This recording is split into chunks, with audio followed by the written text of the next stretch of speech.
Namaste, greetings, and welcome to week number 4, February 25th. Oh, it'll be my birthday in a month. February 25th, the year 2024.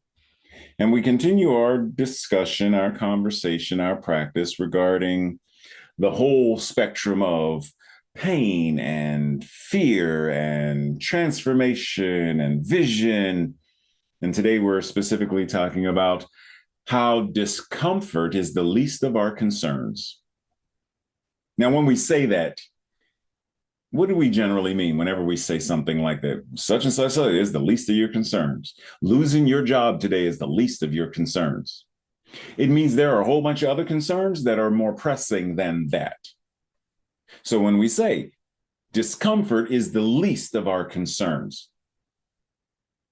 it's an invitation to say, my being uncomfortable in order to eradicate poverty, it's worth it.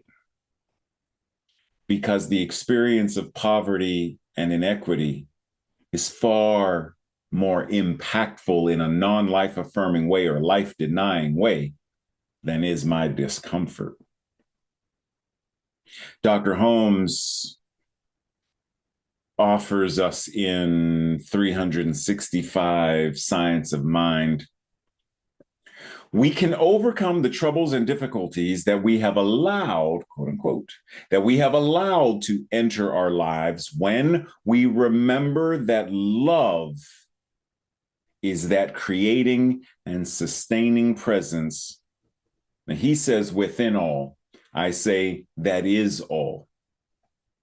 God loves, moves, gives, and exists in, through, and as me. That's my remix. It simply says, and exists in me. As I eliminate anger and resentment, the divine nature flows freely through me. My edit, through me, in me, around me, and as me. I don't like the language that it's just in or it just moves through. If God is all there is, then it's in, through, as, around, it's all of it. So God loves, God moves, God gives, and God exists within me, and God exists as me. It's just that's me. That's my thing. So we can overcome the troubles. Let's talk about the troubles. What exactly are we referring to? Remember last week I asked about that specificity of language. What are our troubles?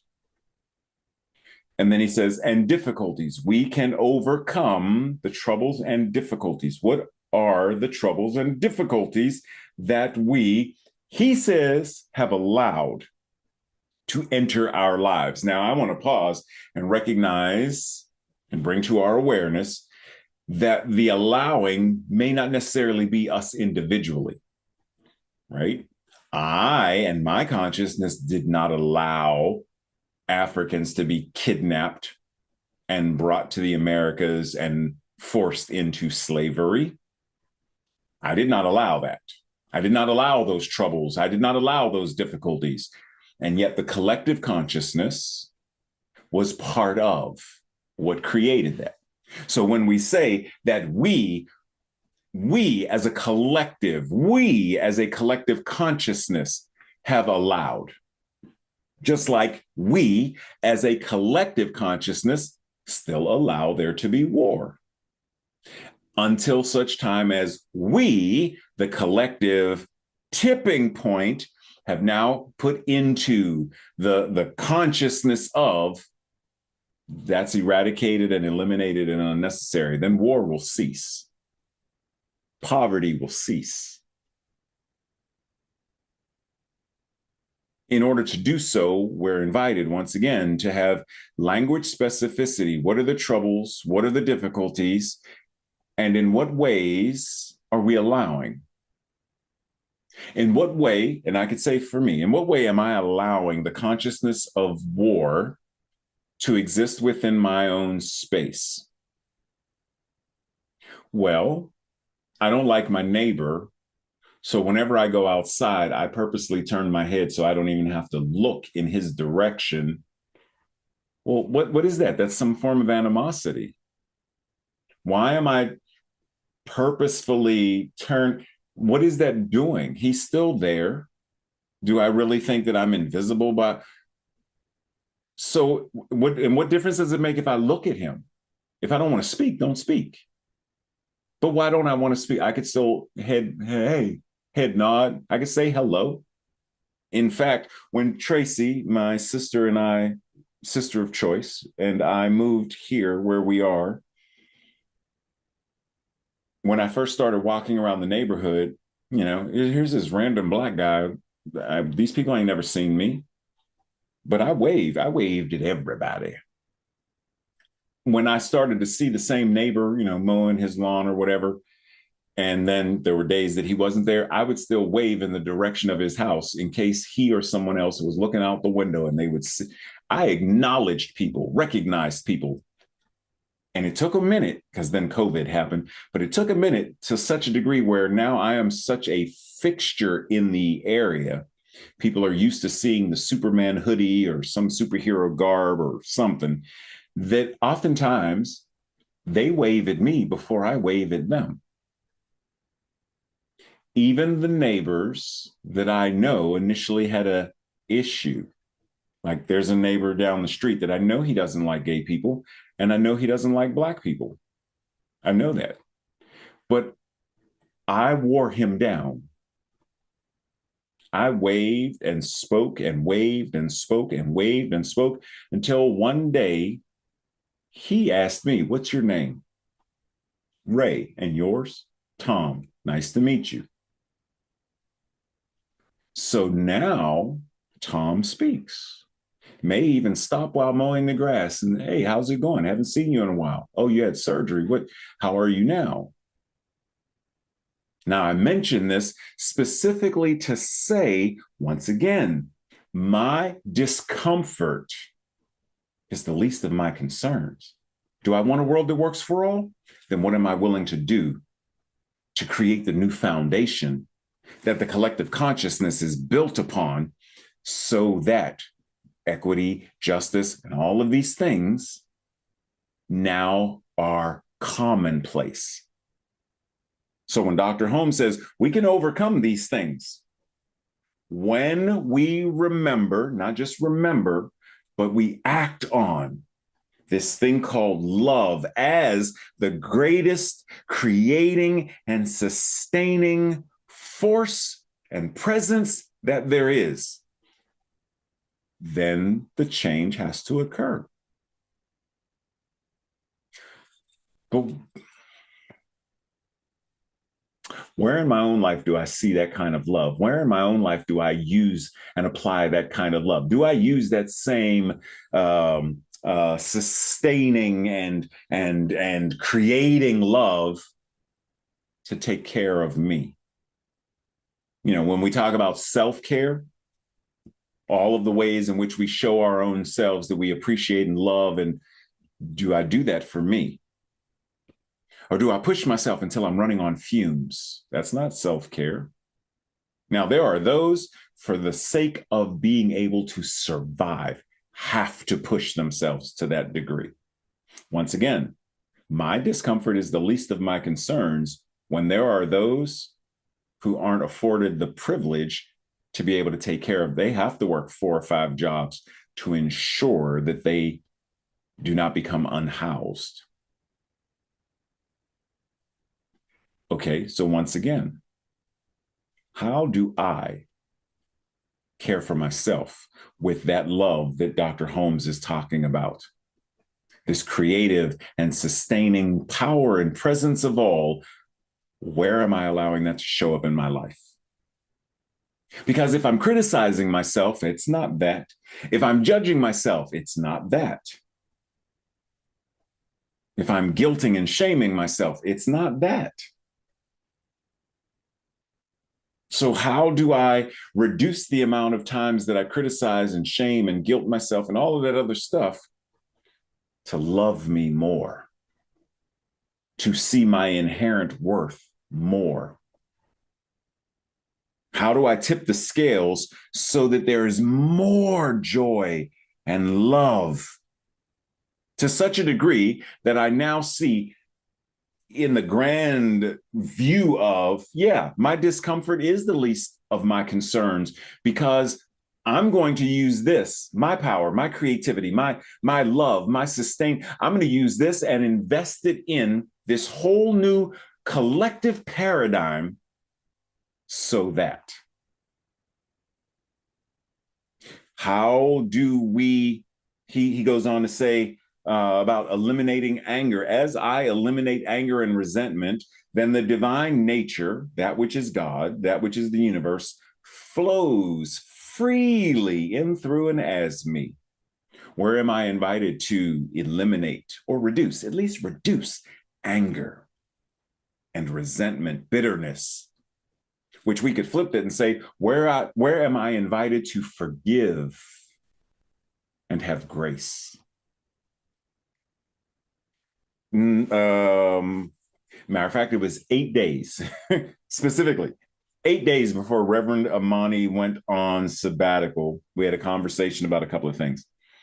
And she reminded me, make sure you have grace for you.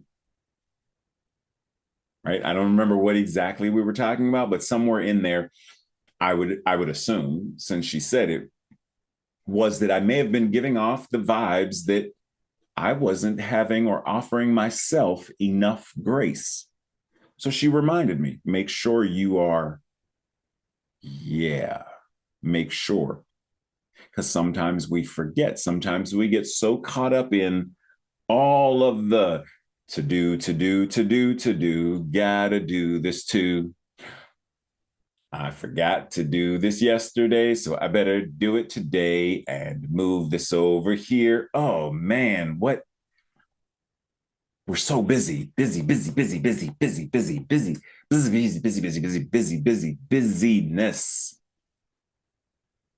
And oftentimes the busyness is unnecessary busyness. We're not doing it so we can survive. We're doing it because we have grown accustomed and addicted to the habituation of staying busy. Got it to do. And grace says, pause, say no, move that to next week, take a nap, go for a walk, watch a movie. Grace, release, surrender. Give myself space to breathe, to love. Because only from that space can I truly step into the realm of discomfort where I am now using a different set of muscles to change the collective discomfort in order to have transformation occur so that the collective consciousness has radically evolved and all of this other stuff is no more. And the vision, a world that works for all, is actually factually the experience. Backtrack, all the way back. Here. Check in. What's going on? What am I feeling? What are the troubles and problems of today? What are the angers and the resentments and the bitternesses and the guilts and the shames of today? Where and how might they be holding me back or holding me down or holding me prisoner? Where am I invited to bring the key that sets the captives free, that breaks the shackles? Where am I invited to lift my gaze, lift my eyes to the hills from whence comes my help? In other words, to raise my consciousness. Where am I invited? Because it's only in that space that we're going to truly be able to do the work. I mean, think about if you had to get surgery and you had 3 options. Dr. A has been working 4 days straight out of the 4 days has had maybe a total of 3.5 hours of sleep, 10 minutes here, 15 minutes here, 5 minutes here, 5 minutes here, a quick cat nap here. Doctor 2 has been working 72 hours straight, no sleep at all. Doctor 3, oh, let's go back. A has had 2 meals, mostly Twinkies and coffee. Doctor B, a couple of slices of pizza, some tacos, uh, a shot of something. Doctor C, or 3, full 9 hours of sleep, exercises regularly, meditates 3 times a day, eats nutritious meals, vitamin rich. Which of these 3 do you want to do your surgery today? Clearly, we want Dr. C, Dr. 3. Are we taking care of ourselves the same way that doctor, the same way we would expect, the same way that we desire that doctor who's now going to be taking care of us to do? Well, if this doctor is going to be taking care of us, they're doing the surgery. We are now the ones doing the surgery on our own bodies. We are the ones doing the surgery on our consciousness. We are the ones doing the surgery within all of our relationships. Certain things we cut off, certain things we cut out, certain things we add in, certain things we swap out and replace. We are the meta physicians who are tending to this body temple, mind, body, and soul that shows up in our relationships. It shows up in our finances. It shows up everywhere in all of this stuff. It shows up in through and all that. Are we taking care of ourselves to the best of our abilities? No guilt, no shame, simply observation. Because once again, we are not going to be able to step fully into transforming, based on the vision, transforming what it is we say we desire in our spiritual community, in our expanded community, in our city, in our state, in our region, in our country, on the continent, on the planet, and beyond. We're not going to be able to do any of that if we are not taken care of right here and right now. I'm so busy worrying what you're painting your garage. What color is it? They paint their garage. I know that's not. Is that purple? Why would they paint their garage purple? That just. Meanwhile, my garage is leaking. There's rats, and I ain't talking about rats that cook. We ain't talking about ratatouille. We talking about just rats, like they straight off the subway system in New York City. The rats, large enough that you could ride like you on Tatooine, and on the anyhow. Star Trek, Star Wars reference. Sorry, move. Squirrel. I'm so worried about what you're doing that I'm not staying in my own lane, which means I'm swerving through traffic. Stay in your lane. Stay in your car. Drive. How do I live my life so well that it influences and impacts the collective so that the amount of discomfort experienced, those larger concerns of discomfort, are now being addressed? I can't do any of that if I am unwilling to love. You know the song, I love myself so much so that I can love you so much, so that you can love you so much. And then you can start loving me, but then we can start loving we. Do you love yourself so much that you can say no to what is not yours? That in the saying no to this, what you are doing is creating the space for this sacred yes. Do you love yourself enough, so much, to be able to say no and mean it? Love yourself so much that if therapy is needed, you find a therapist or a psychologist. Love myself so much, love yourself so much that you have regular prac sessions. Love yourself so much that you speak to the minister or a minister as needed. Love yourself so much that there is exercise and physical care and psychological and mental care and emotional care and spiritual care and financial care. Love yourself so much that it becomes a contagion that spreads and pulls others into, because when you love yourself so much and you are giving from a full cup, a cup that runneth over, you are now giving from your saucer because your cup runneth over, then that fuels and feeds to such a degree that then others now have cups that runneth over. And they too are able to drink from their saucer. See, we've got more than enough food on this planet, and more than enough food to feed every person on this planet.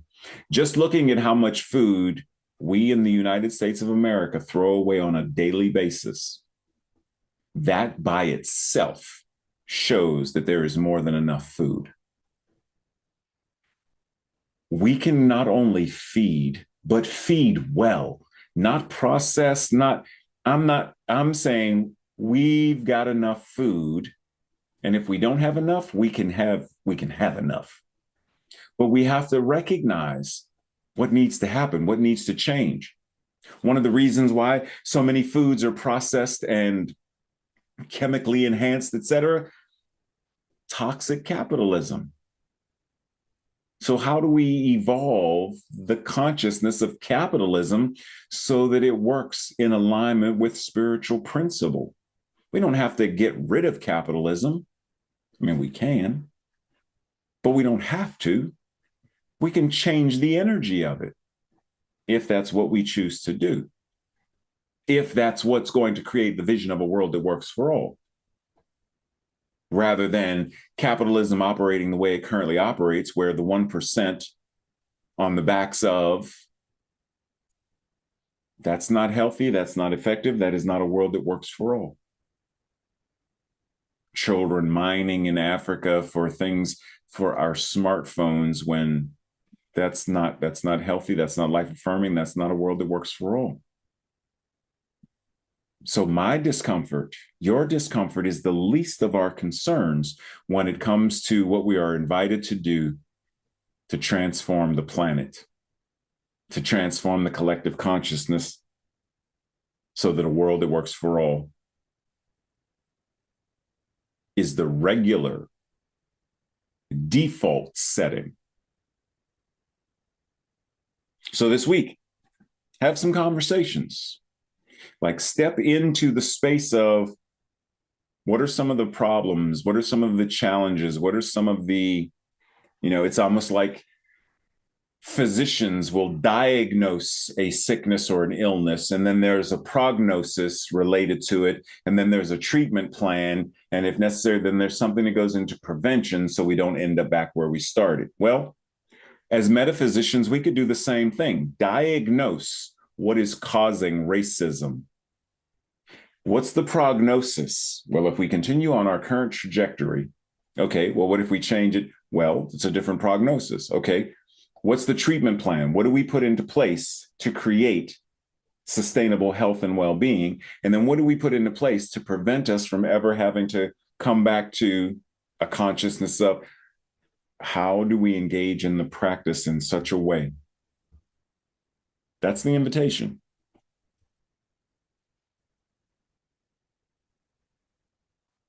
So we breathe, and we end the month of February.